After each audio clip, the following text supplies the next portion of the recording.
Wakorinto wa kwanza 11 na ule mstari wa 30.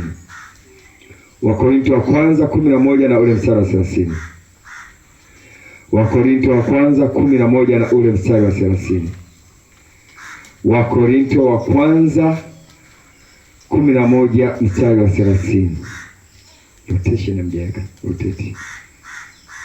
Wakorinto wa kwanza 11 na ule mstari wa 30. Wakorinto wa kwanza 11 na ule mstari wa 30. 11 mstari wa 30 unasema kwa sababu hiyo wako wengi kwenu. Sikiliza.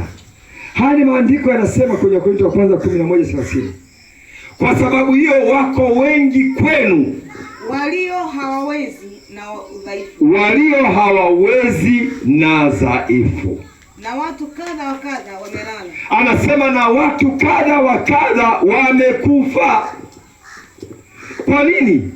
Walikula bila kutathmini mwili na damu ya Yesu katika ile agano jipya. Kwa hiyo ulapo au unywapo, angalia umembeba nani kwenye maisha yako, kwenye moyo wako. Amen. Unalidukuduku na mtu, kuna jambo ambalo halikukaa sawa na ukutangaza msamaha juu ya mtu. Biblia inasema wengine hata sasa tunavyoongea hawawezi, wengine wagonjwa na wengine wamekufa. Kwa nini? Kwa kutokupambanua mwili na damu ya Yesu Kristo. Kwa hiyo unapoenda kushiriki, angalia kama una kajambo kako kasiri. Amen. Hakikisha wamekiachilia. Maana hatunywi tu kibubububu. Amen.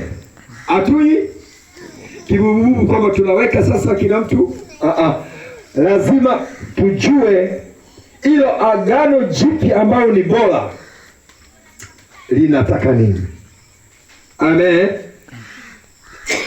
Linataka nini? Anasema wengine hawawezi, wengine wagonjwa, lakini wengine wamekwisha poteza uhai kwa kupambanua neno la Mungu linataka nini.